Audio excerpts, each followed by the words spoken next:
Okay, we'll just. 2. Okay. Which scene was your favorite part of Spartacus? What scene was my favorite scene in Spartacus? So many, darling, really so many. I mean, the stuff with Navia through the bars, because I played like the two-dimensional, in Spartacus's space. I played the. I'll tell you a little story. They don't have an orchestra. There's no orchestra. They can't come to the commercial either. Okay, so I got into acting when I was 14, 15 years old. Actually, I got into dance and music. Lost my mother and brother in a car accident, so my life as a young man became automatically challenged by, like when you have that amount of loss all of a sudden and that amount of trauma all of a sudden, how do you deal with it? How like it'll bottle up inside of you and kill you even as a young person, and I had a girlfriend who was a ballerina, and they needed some guys to be in a production of When You're a Jet all the way from the first cigarette to your last day and day. West Side Story. So I went in and I started doing this dancing, and I was doing some break dancing as well, and if I had this energy that was burning inside of me, I'd just get up there on the break dancing thing and go, come on man, let's go. It helped. It helped. I just suddenly found out that expressing myself helped.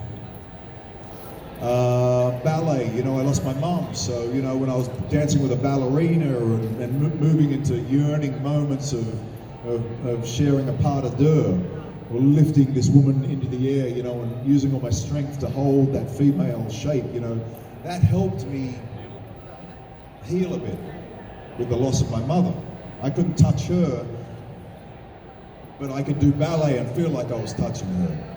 I started to play music. This is an interesting story. I started to play the piano. My mother was a wonderful piano player. And after she died, the piano sat in our house like a tombstone. And I went up to the piano and I lifted the keyboard one day, and I just started trying to play Endless Love by Lionel Richie, because I wanted to say that to my mother, Endless Love.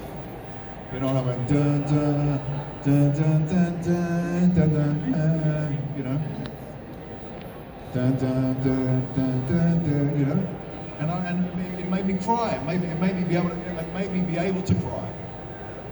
It's hard when you're in that situation to find anybody who's going to help you cry, but you need to cry. So that helped me. Crazy story. When I went for my first premiere of Spartacus in Los Angeles, after the premiere, I went to a restaurant, and Lionel Richie was in that restaurant. And I walked up to him and I said, Mr. Richie, I have to tell you a story. It's my first time in Los Angeles. I'm here for the premiere of a show called Spartacus. I'm an actor now, but my beginning of my journey as an artist was picking up a piano lid after my mother died to play your song, Endless Love. And he went, sit down, join us. I was with a very pretty Italian girl who sat down on the other side of him. We had this conversation, and then we walked out, the little Italian girl went, he asked my phone number. So, look, you can't change the lion pride. But anyway, just going back, so, all of this, all of this emotion, was what spurred me into being an actor. When I got to play Crixus, the roar. I remember who watched Spartacus? Do you remember in Gods of the Arena when we had to do Gods of the Arena because Andy unfortunately was sick, and we had to film a prequel, and the story fell on the shoulders of Crixus. Really, like Crixus was arriving in the ludus like Spartacus had. That was sort of the same story, but Crixus now. And so I had this very first scene that I had as a warrior, where I came out into the arena, and we'll talk about favorite scenes. That scene, when Crixus in the first season, Crixus was like, we came out and said, "Shall I begin?" And he'd look at Spartacus and go, "Your wife is nothing but there's kids around. And she's been by 100 Roman, you know." And then I'd walk around like this, and you know, then we'd put stuff in the soup that he was eating, the gruel and stuff like that. I'd sit there going, you know, yeah, come on, man, I'm top dog. I'm trying to get through this wall. And I played it with the most intimidating. My producer came up to me 3 episodes into Spartacus and he said, "Manu, what are you doing? Everybody hates you. We're getting letters from the fans to kill your character, to wipe him out. And we've got a romance story for you in the next episode. You're meeting a girl called Navia, and it's meant to be a romance, and nobody's going to watch this romance if they think you're a big ass." And I said, "Rob, please trust me. Just trust me on this one." And I'm going to jump back a little bit again. I was in the car accident with my mother. People ask me whether these scars that I've got on my forehead are makeup, because they stand out in the shows that I do, and they think like, oh, they make him a tough guy, so they put those scars on his face. This was from getting thrown out the window as our car got hit by a drunk driver and it spun sideways into a telegraph pole, which killed my mother. Because it span in the air and threw me out the side window. That was going through the glass, and that was landing on the road. When I woke up in hospital, my eye was completely closed. I was a 14-year-old kid. I thought that I'd died on the street. I remember waking up momentarily and having these pins and needles, and I went, "Oh, I'm dead." And I remember just blanking out. But when I woke up in the hospital 2 weeks later after being in a coma, this eye closed. I woke up and I was like, and I looked sideways. My worst enemy from school was at my bedside. It was an unparalleled moment in my life of learning a lesson about something. Me and this guy would walk up to each other in school. He wrote, and I'm sorry if this offends anybody, but I remember walking into class one day and he wrote, "Bennett is a nigger," across the blackboard. And I walked in and I was going like, oh, it was Sisley, Matt Sisley, and he had this mullet haircut and was kind of like a big guy, you know. And every time I saw him, we'd be like this, and we'd be like, "No, come on, man, come on. You want to have a fight? Come on, man, you got it? I got it, man, you want to bring it? Come on." And we never actually came to blows. Strangely enough, we never had a fight. But it was so intense, the amount of toxicity between him and I wake up from a coma after my mother's been killed, and here's this guy standing next to my bed. And he looks at me and he walks over and he puts his hand on me and I can't remember his exact words, you know. Anyway, I then find out that when he was young, his mother and father separated and he never grew up with his mother. And so he was an angry young man. Never had that soft touch, you know. When I arrived at the school, he just seemed to me like an arsehole, you know. He just was this guy with anger. He'd look at me and he'd be like this, you know. And I'd look at him and I'd go like, "What's your problem, man?" You know, I had a beautiful mother, I had a good father, I was an athlete, I did breakdancing, I wore gel in my hair. You know, and here's this guy with just wearing black with a mullet haircut going like, "I hate you." You know, we were kind of opposites, you know. I represented the things he didn't have. Him and I became best friends. I'm going to his 50th in October, you know. But we're all turning 50. But, you know, and he's, you know, I was the best man at his wedding. When I did Spartacus, I based my character, Crixus, upon my relationship with Matthew Sisley. And I turned around, and when I was talking to Spartacus, I had to become the antagonist, or the antagonist. So I imagined what it was like between me and Matthew Sisley. Now these are just schoolboys, but the feeling's there, right? And I just looked in Andy Whitfield's face. Andy got sort of a little bit intimidated by it, to be honest. The producers came to me 2 weeks after we were in production and said, look, Andy's a bit uncomfortable with the way you're doing it. Because I would go into his face and I'd be spitting in his face and I'd be going like, you know, come on, man. But I was doing all this anger that I remember from the way that I was compelled with Matthew Sisley. Knowing that at one stage, the audience was going to learn that we were two men suffering from the same condition, and that would be able to touch the audience later. So when my producer came to me and said, what are you doing? I said to him, please, just trust me. And he trusted me.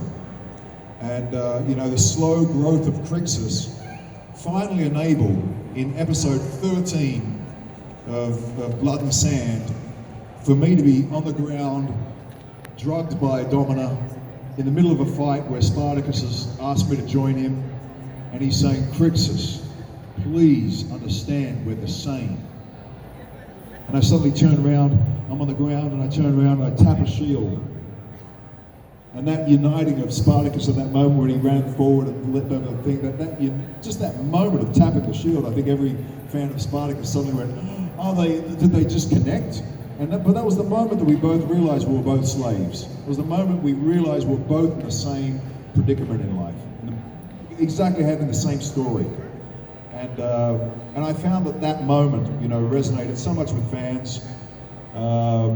It gave me a whole premise in which whenever I play the antagonist, whether it be Slade Wilson or whatever, I'm always trying to have that real struggle.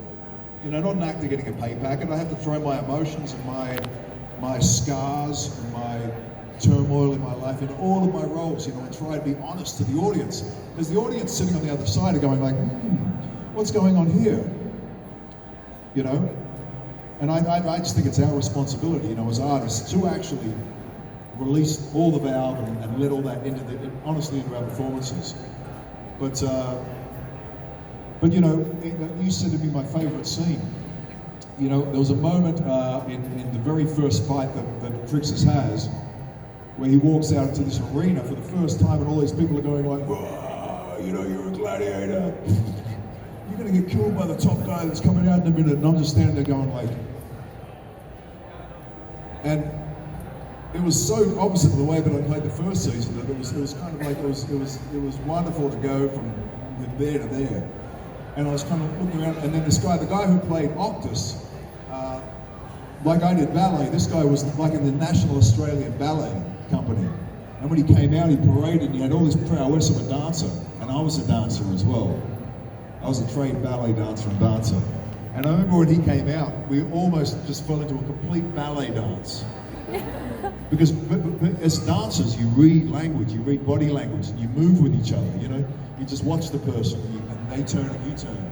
And it became this clockwork that happened between me and Octus, until we got into this brutal gladiator fight where, he came forward, did this long jete into the air, and leapt up in the air with a spear, and went through the shield, and they did a special effects thing where the thing almost got me in the eye, and then I come through with my sword and go, whoa. And then we get into this big battle, just like facing off, and I'm like kicking him into the wall and running in like, and they had this wonderful music and slow motion, the way that they did the fight scenes really got into the emotions of the scenes and captured the action very well. And then finally, him and I charged at each other, we're like, we're face to face, and I remember putting my head back like this as though to lend the audience the idea that maybe I had got the sword in my stomach, And I was just like this, and then the shot opens up, the camera pulls back, and the sword's gone through the middle of Octus, And he slides off the sword, and I remember just thinking to myself like, what is this emotion where you've lost everything? You've lost everything, and you've had to fight for within an inch of, you fought for your life, right to that moment. And now, you're a slave, but a champion slave. It's a very interesting bunch of propositions you're setting yourself up for. And you've survived, and you've killed a man. so many bits of information that are going in your mind. And I remember just going like, I did this roar where I was just like, and it was just this vision. It was just like, you know, and I came off the stage, and the director was like, oh, it was great. I mean, the sound of that roar was awesome. And I walked off the side, and my producer, Rob Tappert, who always wanted me to play it like Clint Eastwood. He was always less emotion is best. He walked up to me and he said, Manu, we're gonna have to reshoot that scene. I just watched it. It looked like you were crying. What was going on? And I said, Rob, seriously? I said, it's my first fight ever. I just killed a man. I don't know what's going on. It's like this guttural thing. And he said, yeah, but I need, you know, and this, you know, Rob and I had to talk about, you know, was I going to be the asshole that everybody hated as well? So we always had this bit of tit-tat about how to make the character work best. And he was like, Manu, at the end of this fight scene, you have to be the champion. We want to see the champion. And I said, well, first of all, the scene, I get kicked around the arena right to the very end until I grab a knife and basically come up at the last second and we stab each other. And he went, yeah, well, you know, like, you know, well, maybe we can add some more scenes in it and you fight back a little. So for the next week, they got an extra to come in and fight in scenes that looked like I was making my way back, as though I was fighting my way back, not just kind of like finding the sword at the end. So they built the story beats up a little bit. And then I said to him, by the way, like at the end of the scene, John Hanna, who played Batiatus, during the scene on the day, he got called away. And so he wasn't in the arena, so I didn't refer to him. And I said to Rob, you know, John wasn't there on the day, but if you could shoot a scene of John in the audience, I'll do this, you know, you want the rock star moment? I'll turn around and I'll point my sword up at him and I'll just do this big, you know, like I'm your champion now, you know? Like, okay, let me do the roar for myself and then suddenly weigh it all up and go like, and that's how, this scene took 2 weeks to reshoot and do bits to put together to mix what I put in as an emotional thing and what Rob wanted as a victory thing. And that scene, if you watch it, with all its music and all its drama, when it ends on that shot, like and it is, it's like the shot that Rob wanted was the winning shot, you know. I don't know what it would have been like if it just ended with, ah. But if you watch the screaming shot, you see tears coming out the side of my face, you know, you see the tears, you know. But then it settles to this, you know, the music gets kind of cool and Matty Artist up there and the audience is going like, yes, yes. John Hanna, and then all of a sudden it's just this, you know, and that was the emergence. That was the emergence scene of Crixus from, Rob had gone like, and the beginning of it, what's with the open frog mouth fly catching acting? Like he wanted to know why I came out and I was like, and I was Rob, it was the first time I've ever seen an arena. It's like all these, you know, because Rob just wants strength, you know.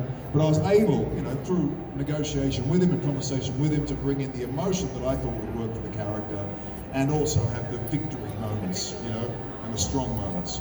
But I always found that Crixus was only ever as strong as his vulnerabilities, and that's what I tried to work on more than the fights. I work on the fights equally, but the vulnerability of the character, I think, is what, at the end when he died with Navia on the ground, when he was on his knees, and just looking at Navia. And that scene, by the way, was such a beautiful scene. You know why it was a beautiful scene? Not because of my acting, because of her acting. Because I didn't know what the hell I was going to do that day. It was the final scene I was ever going to shoot on the show. I knew there was a big farewell due for me, and I knew that they'd organised a big haka, and there was going to be a big send-off. And I walked in with no idea how I was going to play my death scenes. As a matter of fact, I'd had 3 terrible death scenes in 3 different movies. And I'd never really been happy with those death scenes. And I thought, I hope I don't screw this death scene up, you know?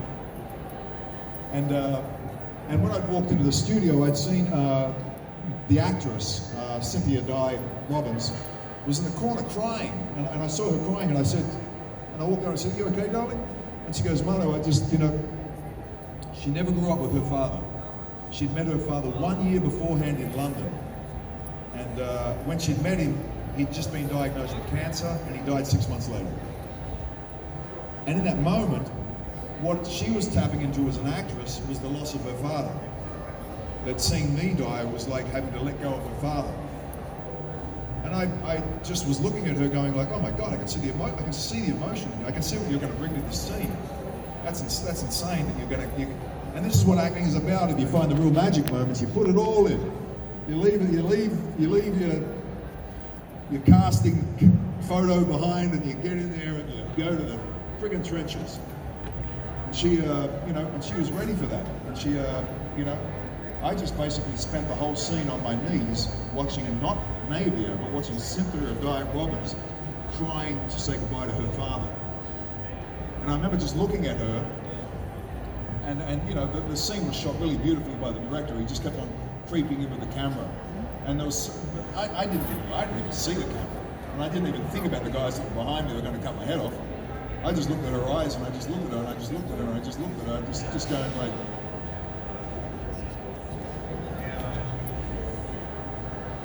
yeah, there you are. Just this. It was such a real moment. It was fantastic. Acting had gone out the window. I mean, we weren't paid actors at that moment. We were just two people caring for each other. And that scene, between that and the emergence of were two of the most honest scenes that I played in the whole series, just because of the nature of what was on offer. And if you look up Navia and Crixus on your phone after this, and just scroll through, there will be in the first 24 photos a picture of me with my forehead against Cynthia Diet Robbins' forehead. That was 2 minutes after we'd finished the scene. And I've just gone over to her as a friend, knowing what she'd put into it. I put my forehead against hers, and I didn't know that the set photographer took a photo of that. But that to me is one of the most magic photos of the whole production for me, because I remember how special that scene was, and somehow the set photographer, without us knowing, went over and went, right when her and I were like hogging each other almost. We were just touching foreheads, just going like, beautiful, darling, well done, well done, well done, well done. It was just a magic moment. Anyway, I hope some of that made sense. I hope I explained a bit of something. Thank you, Manu, for today. You'll be back tomorrow. Yeah, you'll be back tomorrow. Yeah. So please come back tomorrow if you have any questions. We'll have another panel, we have another photo shoot, and it'll be all day exciting. Thank you so much. And I'll be wearing an orange shirt. And you will be wearing my shirt. Can I get an applause? Thanks, guys.